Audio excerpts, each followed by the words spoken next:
we're recording. I want to welcome all of our panelists to the ONC's latest virtual Lunch and Learn. Our discussion will cover housing and neighborhoods today.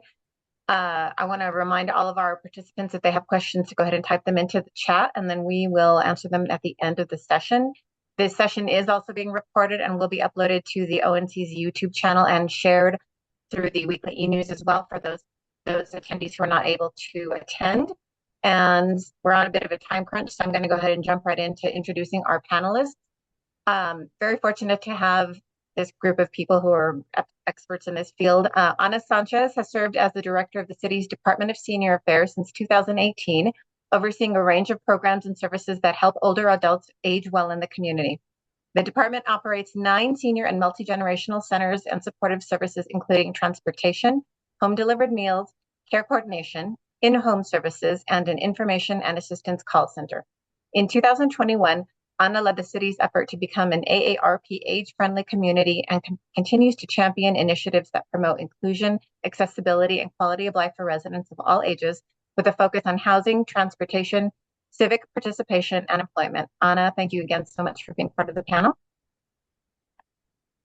Then we'll go on to introduce our next panelist. Omega Delgado is a credentialed planner and currently serves as the policy and planning manager for City Council Services, where she advises elected officials on land use, housing, redevelopment, economic development, and community planning initiatives. She holds a Master of Community and Regional Planning and a Bachelor of Arts in Environmental Planning and Design from the University of New Mexico. Omega brings a unique blend of public sector, nonprofit, and private sector planning experience to her work. Prior to joining City Council, she worked with the Metropolitan Redevelopment Agency, where she managed redevelopment grant programs, public-private partnerships, and catalytic investment projects focused on housing, business development, and community revitalization. Omega, thank you again for being part of the panel. And last, but most definitely not least, an innovator and leader in community and economic development, youth development, and affordable multifamily housing, Chris Baca is the founder, president, and CEO of Yes Housing and has led that organization since 1990.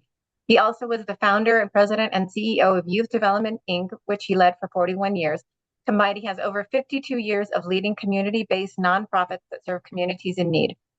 Previously, he served as chairman of the National Alliance on Hispanic Health, a trustee at the New Mexico Tech Foundation, and former trustee at the UNM Mental Health Center. He has served as a presidential appointee to the Commission on Juvenile Justice and Delinquency Prevention, was a member of the New Mexico Governor's State Workforce Development Board. Chris earned a BSBA in economics, a Master of Public Administration in organizational behavior, and a certificate in state and local government from the JFK School of Government at Harvard University. So very fortunate to have all three of you here. We had also hoped to have Enrico Grotti, Executive Vice President with Yes Housing. He may jump on a little later if he's able, but for now it's just going to be the 4 of us. So I will go ahead and jump into the questions that I prepared. This is actually for all of you. I'd be interested, what are your perspectives of housing in the city, and what are you hearing from the community about housing needs?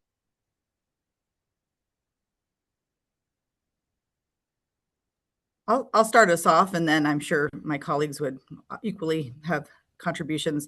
Thank you again for having us on this panel today. I can speak from the perspective of our department. We are serving individuals that are very active in our community, so they have a lot of feedback on what is the changing needs of our housing community, but also we deal with a lot of isolated individuals that are directly trying to age in place in their home. The housing crisis, I think that we all are trying to be able to understand and grapple and have proposed ideas is something that the city is certainly taking a hard look at. Our department, gets a lot of feedback from constituents. So we see that folks are trying to be able to downsize. They're looking for supports in the home that, does our community have that available to them?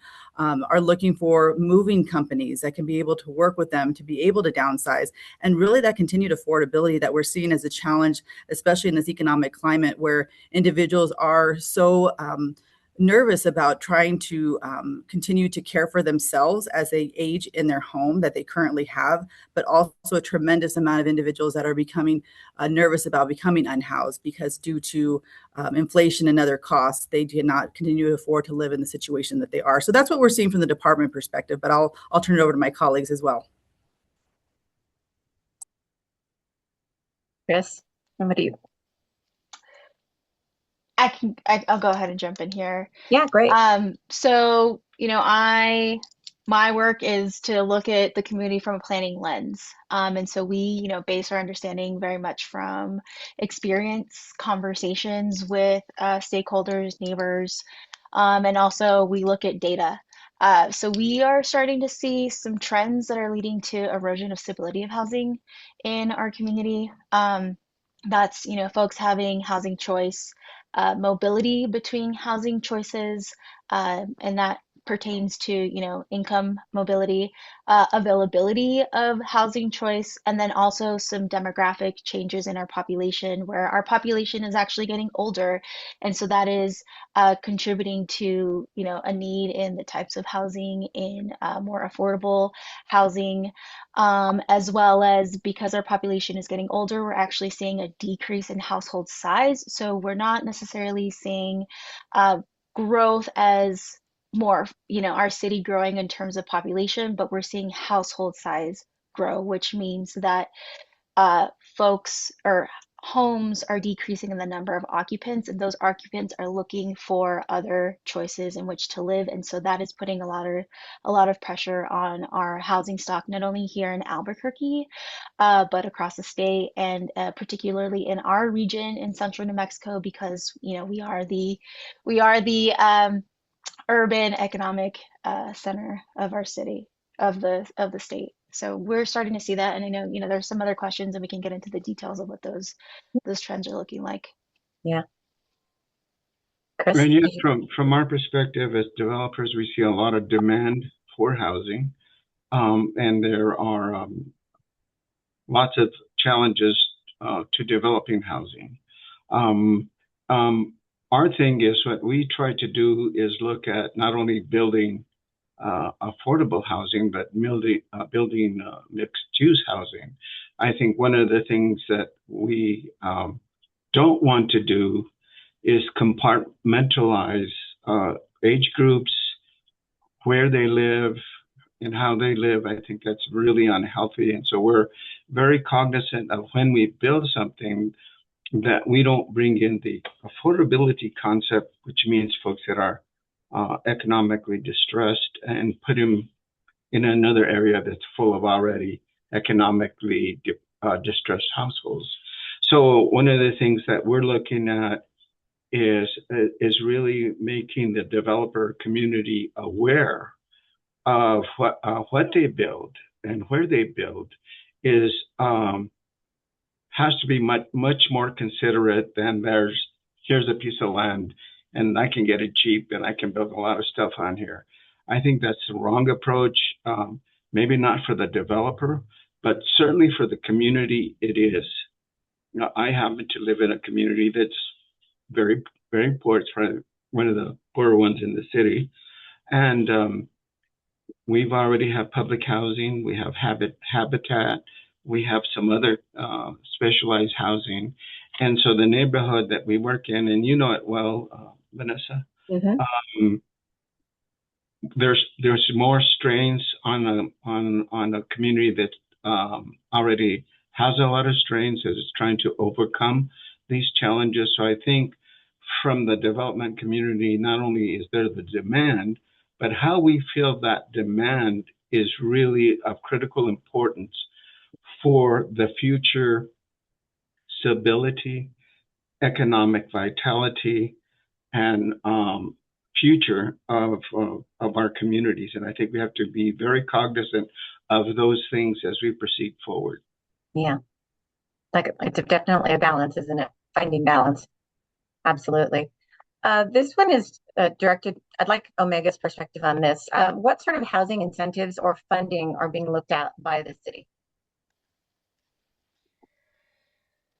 So my world is a little bit about redevelopment, right? Redevelopment and the incentives. I know the city works closely, obviously, with our state legislators. So there, has been a lot of funding, especially through this last legislative package. And so various departments are working to provide incentives for housing, whether that's for affordable housing through grant programs like HHH or MRA, But in the MRA world, we have a toolkit. There is a toolkit that helps incentivize housing that can come in the form of a grant, cash by cash basis to try to get those projects over that last financial gap that they have.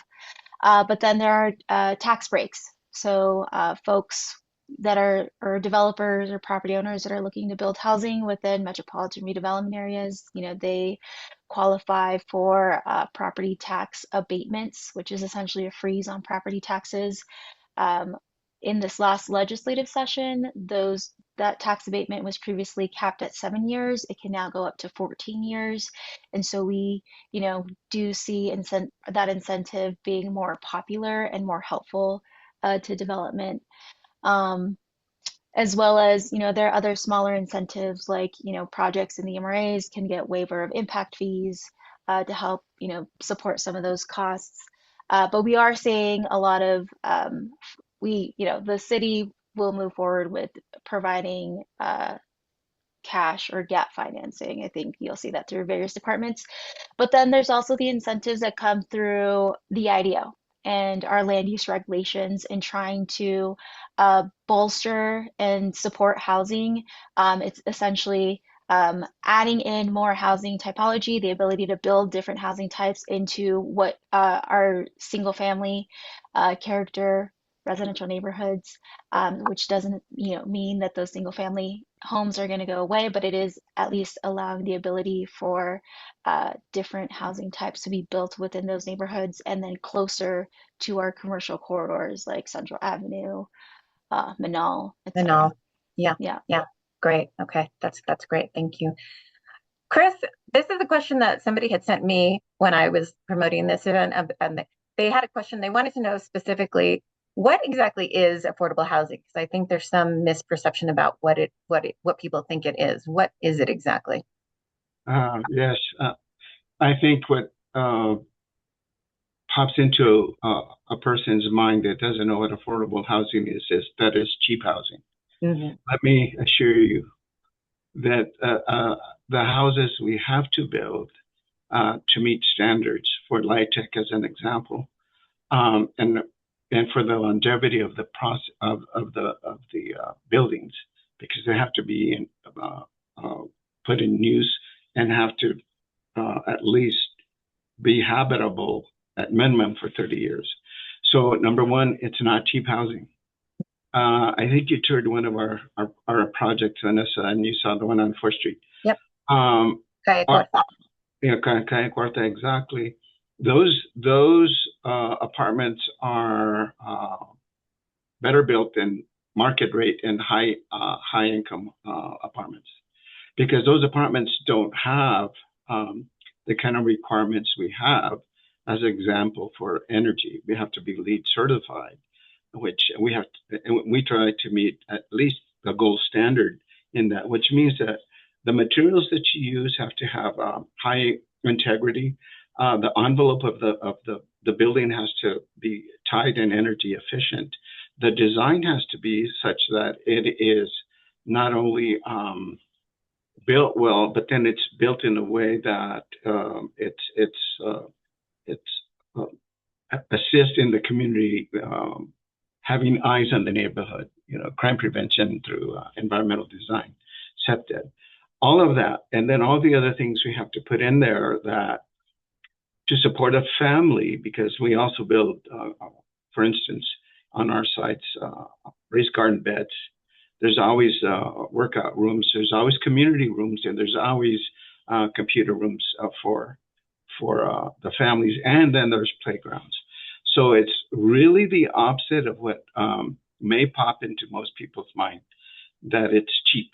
It's not. As a matter of fact, it's probably more expensive to build on a per square foot basis than a typical market rate apartment.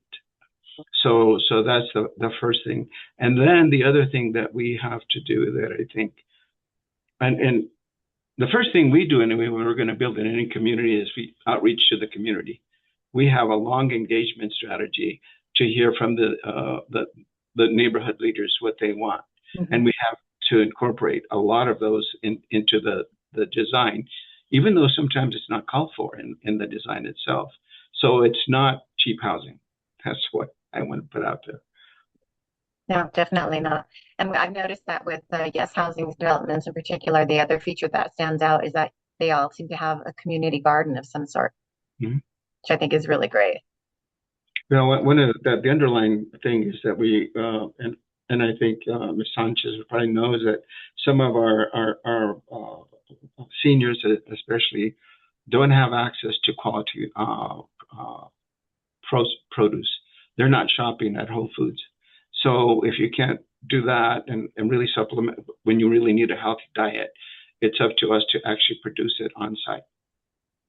And we do that. I think that's great. I love that about your developments. Um, this is another question that I would be interested in all of your perspectives on. What do you envision happening with the housing market in Albuquerque over the next 5 to 10 years? I'll just kind of jump off. I think Omega touched on this initially in the opening. We know that by 2030, 40% of Bernalillo County is going to be over the age of 65. That has an impact on housing, right? The biggest concern that I have, honestly, like every day in this role, is just concern for what kind of care are these individuals going to need. Usually somebody doesn't expect to become widowed. There are circumstances that, they may be comfortable in their home, and then life changes. So that is a tremendous change that I think that we're going to see when it talks about housing stock and availability. More people will be needing long-term care. We are seeing a tremendous shortage of caretakers in the home to support individuals. And that is, like, honestly, a nationwide crisis that we all should be paying attention to, of how do we continue to care for people to age in place. And that is the sole purpose of our department, trying to keep people independent. And we will support them also at different housing communities within obviously within our county.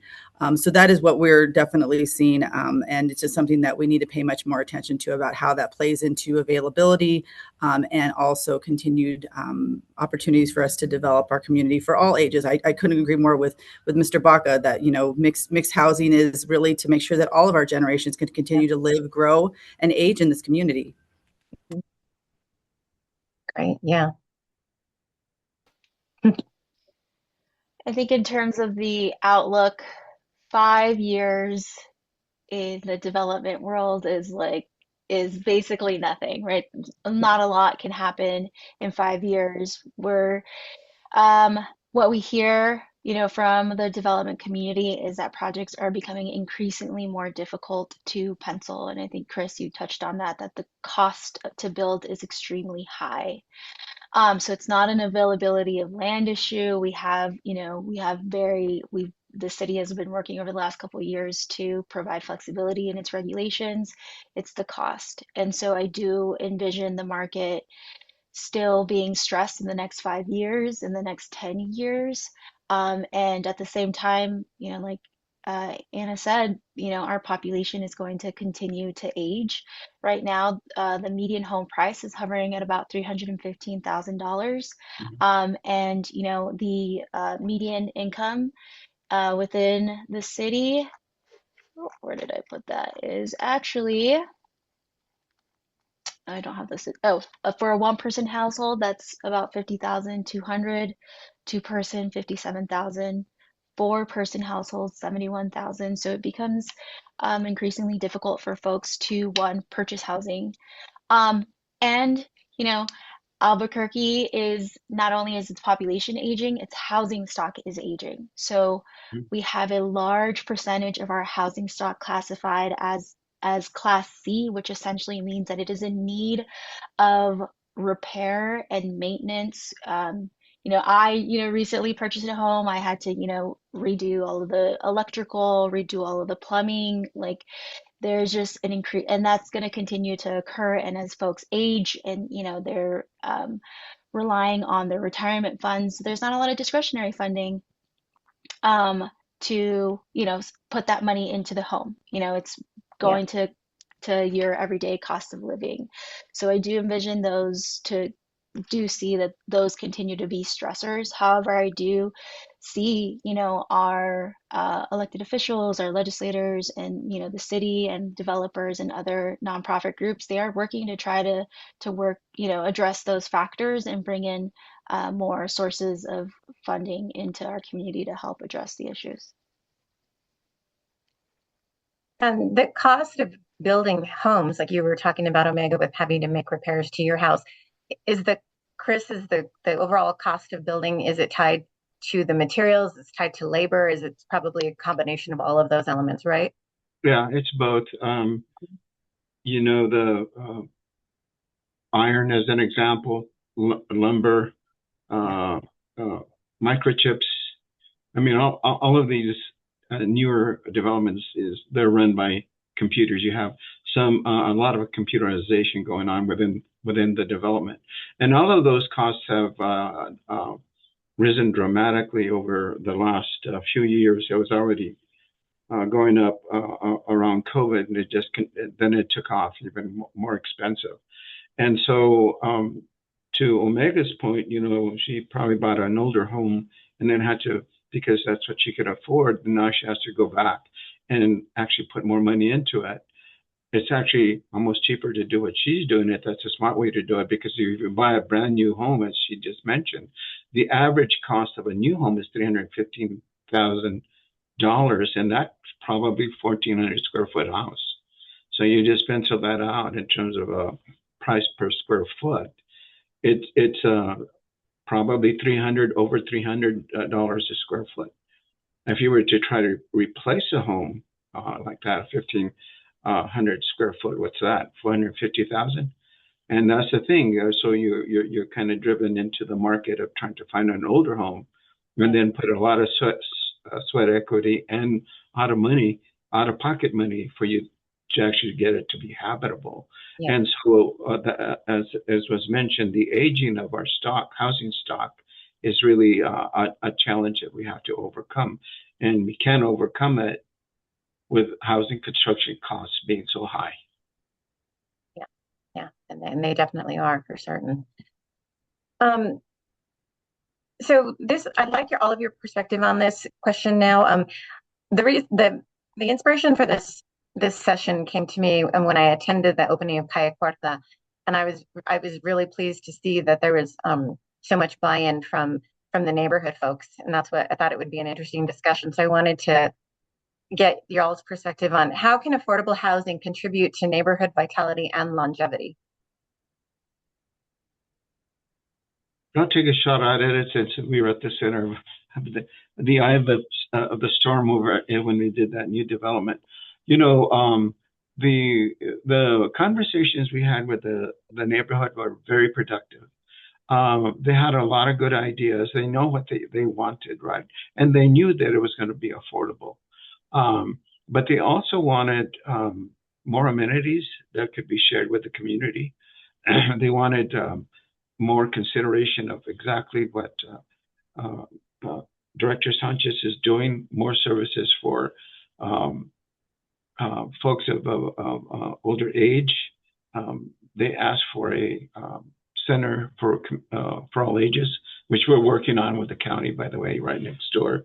So they saw that as an opportunity not only to build affordable housing, but bring in other community amenities that they knew the neighborhood needed. And so we worked in consort with them to do that. And I can say the city was a great partner in that. They really helped bolster, because we had a lot of funding gaps when you start trying to do retail, live, work, prep some land for townhomes, and then build a center for all ages next door. So there's lots and lots of gaps. And they were really great in terms of helping identify resources. The county stepped up, the state stepped up and helped. So it takes a collaborative approach in order to build something of that kind of magnitude. And I see that being more the model going forward than the exception to the rule. I would expect developers to step up and find other ways to bring more to the table for the communities that we place housing in. because it has an impact, and it can be definitely negative if you don't do it right. Yeah, I can see that. Anna and Omega, did you have anything to add to that? Yeah, I'll just, just kind of piggybacking off of that. Supportive services are key. I think those partnerships are critical in our community that is changing, and we need to be thinking, how that is going to look, to benefit all the generations that we want to support. We know that there's poverty at various levels of individuals in our community, and it doesn't matter if you're young or you're older. Those are all factors that we have to consider. And how do we make sure that those community spaces and affordable, housing is available to provide meals, and to who, or whether or not it's recreational services for youth. I think we need to talk a lot more, but amongst also our nonprofit partners. They are key in this effort to be able to make sure that when these neighborhoods are changing and developing, that they're at the table too for opportunities to infuse their good work as well. I see affordable housing as a very critical factor in our community. I am a mom, and my child is 16, and I think, I wonder if she's going to be able to find housing, as she goes off to college that's within, a college student isn't making a lot of money. Their primary focus is going to school. Like, what is that going to look like for her? And so I think it's critical to thinking about, how we keep our younger generations here in the city, and, with quality, affordable housing, not necessarily, capital A affordable housing, but also just naturally affordable housing. I think affordable housing will help as more is built and more is available for folks, help stabilize prices here for housing prices here in the city, and also rental prices here in the city. So more units, right? We're just trying to take some of the competition out of the market, which is what's which is what's causing a lot of stress. And yeah, I think it's just providing more options for folks that live here. We need to ensure that, someone who is maybe aged out of a home and they can't necessarily maintain it, 1,400 square foot home may not be where an older generations want to be. They want to be in something that doesn't require as much maintenance, or there's somebody else, that can take care of that. So I really do see it as a critical component to stabilizing housing here in our city, and also ensuring that generations that come after us, continue to want to stay in Albuquerque, and can make that possible. Yeah, for sure. Yeah, and it's obviously an issue that crosses so many different generations. You were talking about folks who are getting older. Omega, you mentioned your daughter. My grandmother was fortunate she passed away about a year ago, but she was in her home until the day she died, and we were very, very fortunate about that, because I know so many people who are not. So, that's a really good point and perspective to make. So thank you for that. Chris, what economic factors go into deciding where housing will be built and developed? Well, I think the first is the cost of land, right? And the size of the parcel and where it's at. So there's a lot of pre-development work that goes before we ever push the button that says we're gonna go on the hook for it. First and foremost, how large the parcel is, what access does it have to how close is infrastructure, water, sewer, electricity, all of that, is paramount. You can have a really nice lot, but if you don't have access to that, well, you're not going to build anything there because you don't have the basics of it. Also, arterials, where are the main roads? How do you get in and out? How much traffic do you generate? And what's nearby? Are there working with the city? They've done a great job of actually buying parcels of land that are right next to medical clinics. For instance, Calle Cuarta, right next door, a UNM medical clinic. At Nuevo Atrisco, right next door, a UNM medical clinic, and a bus turnaround station. So there's really wise choices that are being made at the upper levels of government that I see that we as developers says, oh, you guys teed it up for us. So now we can develop here, because the city, we're having folks like Ms. Baca and Ms. Delgado have the expertise in actually helping the city, the policymakers, and the administration how to make wise choices if they're buying land.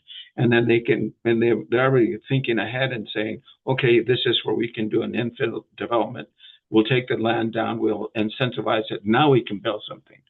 So all those considerations, and that's why we work very closely with the units of local and county government, not only in Albuquerque, but we do housing in Hobbs and in Las Cruces and Farmington, Clovis, Gallup, Belen, you name it. All of these communities also have needs, probably not greater than what we have in Albuquerque, but they also have needs. But really what the bottom line is that the community in general, from our electeds to our administrative units of government to our development community to the neighborhoods, all of those have to come together to make a project successful. And it comes from actually a conscientious decision made at, like in this case, the city, and they've been great at it. They've selected some really good parcels to buy. And that's why beautiful things happen. Yeah, for sure. That's actually a really good segue into the question that I wanted to ask you next. And it's actually for Omega as well. But Chris and Omega, what are some differences in housing in other cities? I can tell you from our point, smaller cities, we'll take Hobbs as for instance. It's much easier for the development process to happen because it's smaller. That's basically it. And we've also developed in bigger cities. We've developed in Phoenix. It's a little bit easier there. So I know that the ideal and all of that is starting to begin to roll out, and some of the kinks are being ironed out. But the faster we can get to the stage of actually starting development, the cheaper it is, because all that time ahead when you're teeing up a project is costing. Yeah, those are all the pre-development costs, and the longer that takes, the more costly the product is. So I know that the city is being very, very conscientious about doing that and really cutting through some of the steps to get to that. Obviously, you don't want to cut out some of it. It's absolutely necessary to make sure the quality is being built and that whatever's being built meets standards. All of those have to be done. It's just getting it done quicker. Some other places can do it quicker, and I know the city's working on making it quicker too. Okay, great.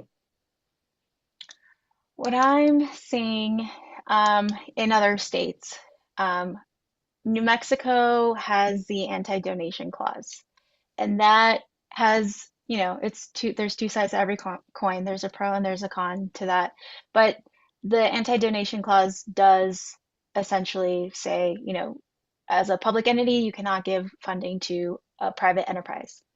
The MRA is a strategy to try to create public-private partnerships. However, statewide, we can't necessarily engage from a public standpoint in really supporting the private sector in building that housing because of the anti-donation clause. So I do see that as a big, larger barrier that's built into the Constitution that other states don't have, and so they can catalyze development with public dollars faster and easier. And then what we see in other cities is just different housing typologies or retrofitting of larger homes, maybe into, two units, triplexes, duplexes. We used to, Albuquerque used to have Albuquerque used to be able to build those type of developments. And, through the last couple of IDO changes, that has been allowed now, but it's not to the level like it was prior to codifying the single family residential character and land use. And so I do see that as a big difference and an opportunity where Albuquerque can go toward, move towards, building more townhomes, building more triplexes, cottage developments. Those are smaller units, more manageable for folks, and don't take as much land as maybe, a single family type or single family development pattern does. Okay. That's interesting about the anti-donation clause. I didn't realize that New Mexico is the only state that, oh, out of all of them, we're the only one? Wow. I'm not sure if we're the only one, Okay. but I definitely know that, it is a hindrance in comparison to other states that don't have that, which essentially means that, when we're incentivizing development, it's either MRA, that can provide the gap financing cash basis, or we are trying to incentivize through our tax base. So we end up cannibalizing our tax base more at a faster rate. Yeah. Okay. Wow. That's fascinating. Okay. Great. Um, I think you probably might have already addressed this, but what income needs would you say are driving the industry right now? In our view, it's the middle income, the missing middle, as they say, Yeah. and the low incomes. I mean, obviously, folks with more income, more wealth can buy a product that's almost anywhere. It's the folks that are really stressed by the cost of housing, the cost of borrowing, and the down payment. All of that really cramps folks into a very tight and narrow space, and it's really hard to get out of. And so that is a real big challenge that we have in our community, is that missing middle. Omega described her experience, and that is taking a young person like her. What could she afford, having family and all of that, and what could she afford to put down? What kind of house could she get, within, to make it tenable for it to qualify for a loan? All of that really puts stress on young families like Omega has, and we have to take care of that generation. I mean, we're talking about us getting older, which is, I'm already there. So what do we have to foster the generations that are behind us to have the same opportunity we had, and overcoming that particular hurdle is no easy thing. I know we are all grappling with it.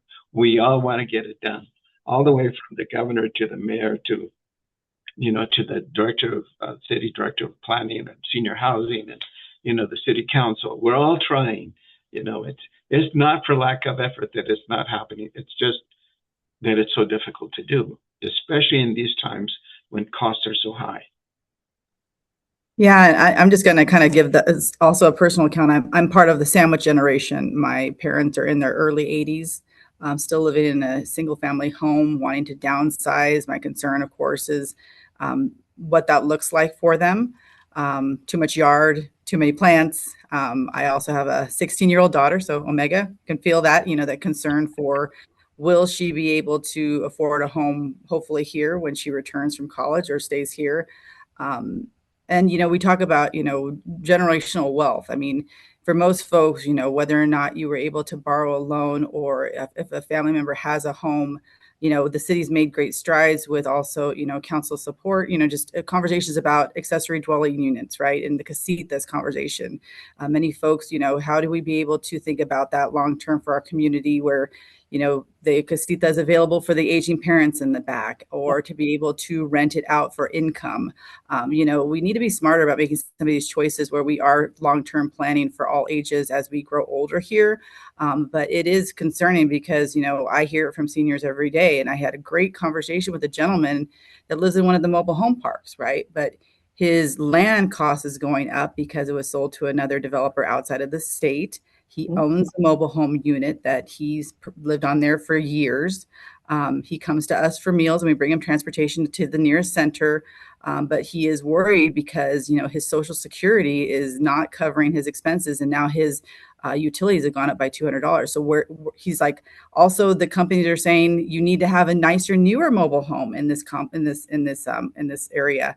And so those are some of the stressors where the amount of Social Security is not covering what today's costs are. And that goes for making choices between, can I afford groceries or can I afford my medications? And those are the challenges that we need to think about when it comes to people continuing to live happy and longer productive lives here in our community. I agree. I'll say that I agree both with Chris and Anna. Yeah, for certain. That's a good segue into the question I wanted to ask Chris next. Chris, does Yes Housing build are any of your developments specific for senior citizens? Yes, we do. Okay. Yes, we do. And those are and there's a greater need, as Anna mentioned, for that because of our aging population. And yes, we do elderly housing. We design it actually very differently. You're not going to do a lot of stairs, that's for sure. And if you do, if you go beyond 2 stories, you better have an elevator, which is costly, which we don't want to do anyway. But we want to build housing for seniors that they can continue to be active. We know that longevity is predicated not only on genetics but on epigenetics, and that means how often do they, what do they eat, how often are they active, what kind of social circles they have, all of those kind of things. How often are they outside? So you have to really design these kinds of senior housing with a different kind of emphasis, and that's really to getting people to be active, eat well, and now and Anna mentioned it, supportive services. One of the other things we do that other affordable housing developers don't do is we provide social service coordination. We don't have social workers; we have the social service coordinators. It's just helping them make the connections. We also make the connections to, of course, food banks, and in addition to our own produce growing on site, we make all the access points for more food.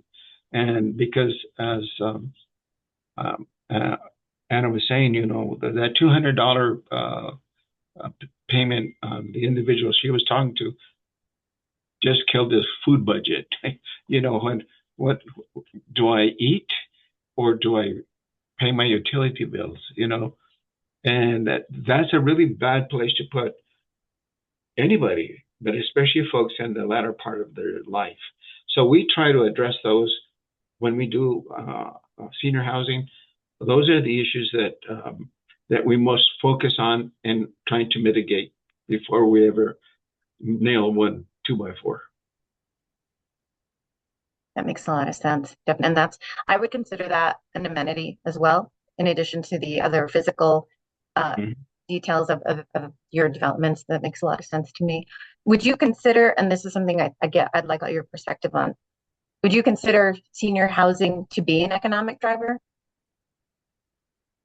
I do. Mm-hmm. I mean, just because we're old doesn't mean we stop consuming. Absolutely. We don't stop needing stuff, right? Nope, Why not? true. We're a household. We have income, some of it more disposable, and others not. But nevertheless, we're in more and more we're economic drivers of the economy and how that looks. Speaking as a senior, I'm saying, hey, I have as much need now as that when I was 27, and now that I'm 77. I need the same stuff. Maybe I'm a little slower at it, getting to it, but I still need it. Yeah. We all will be there. That's why I say we're all aging in this process. And I think that, to Mr. Baca's point, that is certainly something that we try to continue to advocate for a department.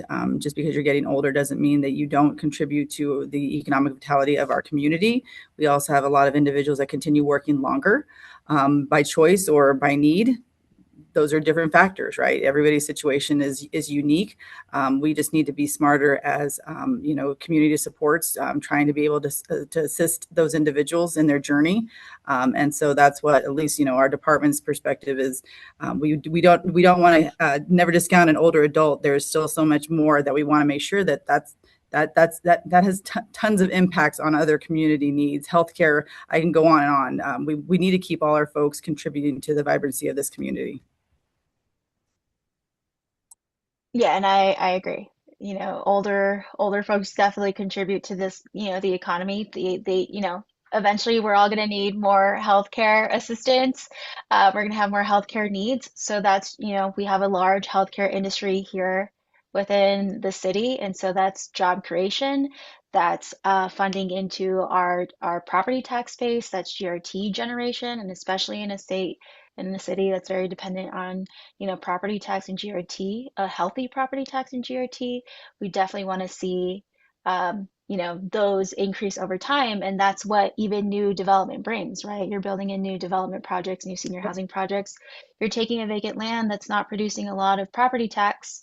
You develop it, and now it's producing more, a larger tax base, and that is money that's coming back directly to invest in services, that are provided by our senior affairs department. That's, making sure that there's, public transportation for seniors and others to move around in. That all comes back to our consumption here in Albuquerque as residents and our needs.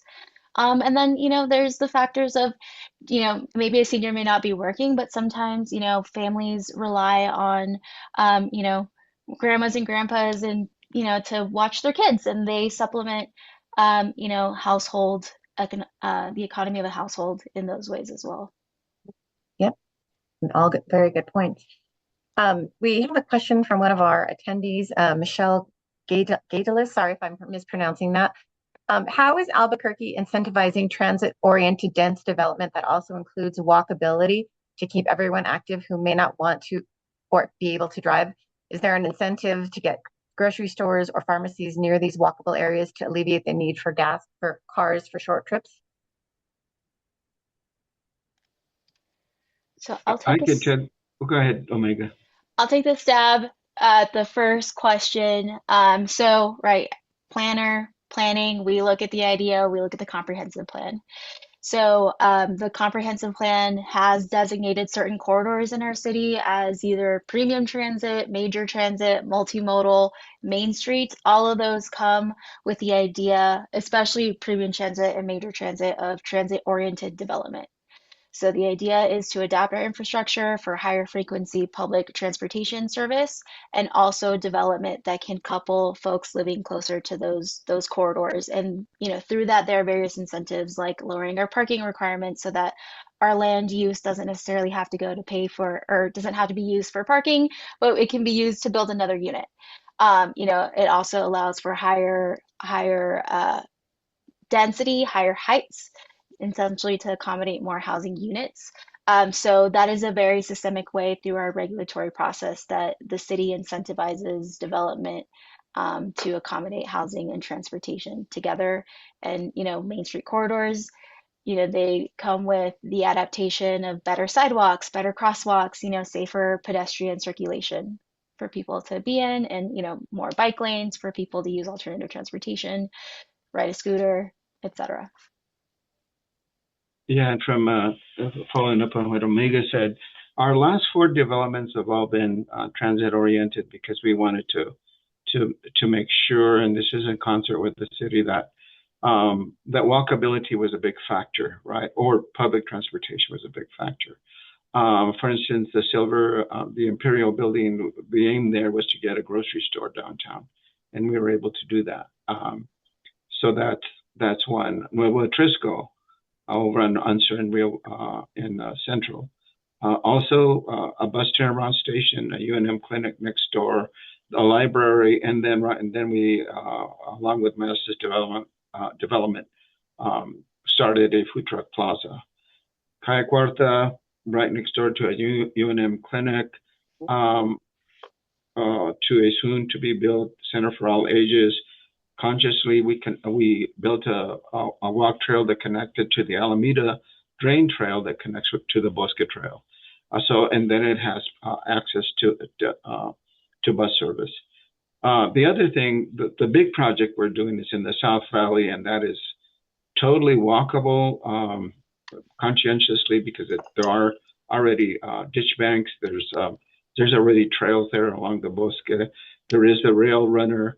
And it's 98 acres. We went from 8 acres to 98. We figured we were ready to do something, a master development this really based on what the blue zones, you're all familiar with blue zones, right? Those are communities whose uh, median age is way up there, right? People live to be in their hundreds. We studied those and said, what are the common elements of that? And it was a lot of the stuff we've been talking about. How active are the folks in that community? What are they doing? What are they eating? What are their social circles? How is that community designed so that it's interactive and connected? What other amenities are there? And we're going there. We've already committed ourselves to going big and master plan a community that is based on all those concepts. To the very best of our ability, we're going to build a community that's built on those blue zone concepts, and hopefully it'll repeat the kind of healthy lifestyles that those blue zone communities have demonstrated. Okay, thank you. Michelle had asked another question. Even for residents that have the ability to purchase, the number of units available in walkable transit heavy areas are almost nothing. Is there any incentive? Speaking of getting older, I can't see. Is there any incentive to build any higher end or condo type units to help that end of the market? I don't know who that would be. Probably Omega or Chris. Well, obviously there's an incentive because they're being built. We're up here near Uptown, Yeah. and the Goodmans have taken the old Windrock and made it into that. A lot of these enclosed mall concepts are now being broken apart and doing something like what the Goodmans have done on in the old Windrock space. So, and they're doing concierge. I don't even know how to say that word. Service to some of these multifamily units. So that means you just call down and they pick up your cleaners and they take them. All of that. It's not really the group the population we're looking to serve, but there must be a need because they're building like crazy over there.